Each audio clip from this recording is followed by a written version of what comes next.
ஒரு கதை சொல்லுங்களே. சேரன் மகளை சோழன் மணம்தான். அந்த சேரனுக்கு ஒரு செல்வன் இருந்தால் அந்த செல்வன் இந்த சிலையை மறந்தார். இந்த கதையெல்லாம் மேல் கதை கொடுங்கள். காவிரி தந்த தமிழகத்து புதுமணலில் களம் அமைத்து சேர சோழ பாண்டி மன்னன் கோபுரத்து கலசத்தில் யார் ஒளிதான் பறப்பதென்று இன்று போல் போர் அடித்துக் கொண்டிருந்த காலமது. அந்நாளில் போர்க்காலத்தை தாயிடார் தாக்க தாவி பாய்ந்து செத்தார் தந்தை என்ற செய்தி கேட்டு தகல் மேல் விழுதானால் தமிழகத்துக்கு ஒருத்தி அழல்வோடும் கண்ணுடனே அயலூர் சென்றிருந்தவள் கணவனும் வந்திட்டார். புனர்வூக்கு விழியாலே அவர் போர் செய்தி தந்தித்தார். தந்தை களமட்ட செய்திக்கோ தவித்தாய் என்றார்.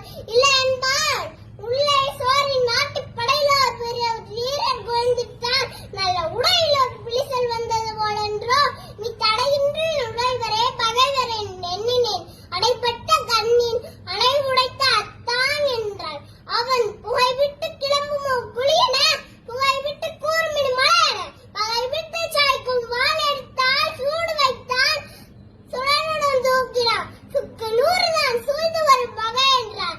நங்கையோ நகை முழக்கம் சுழிநிலுகின்ற கண்ணே என்றார். திரும்பி வருவேனோ இல்லையோ இப்போதே ஒரு முத்தம் இந்தா திரும்பி என்றார்.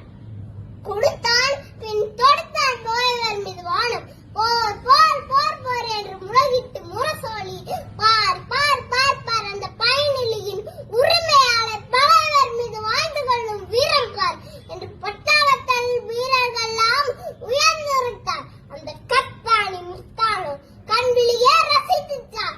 அத்தானுக்கு களத்திலே அழுக்கழுக்காய் குவிந்து வரும் வெற்றிகளை கேட்டுவிட்டு கோட்டைகள் விடுபட்டனர். எதிரியும் குதிரை காலில் உடைபட்டனர். வேறுகுடி குடிபட்டது என் வீரர்கள் குடிபட்டனர்.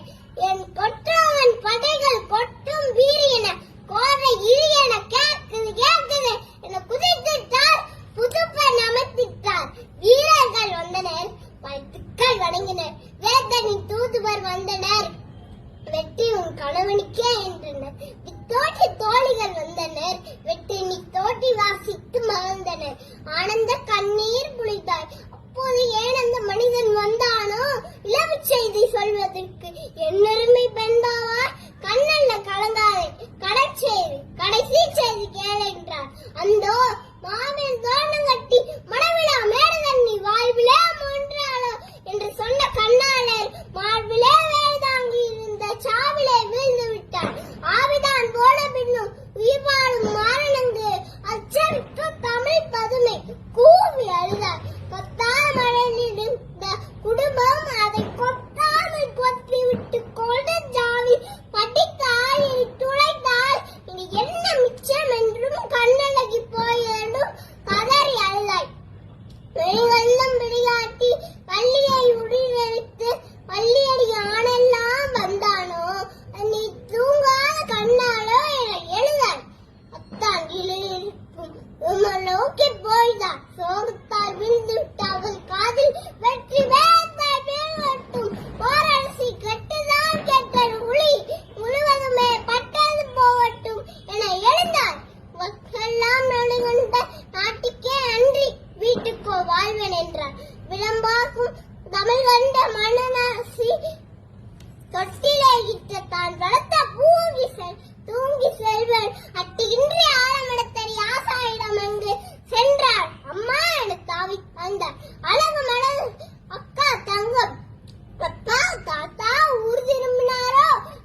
வழிபட்டாரு.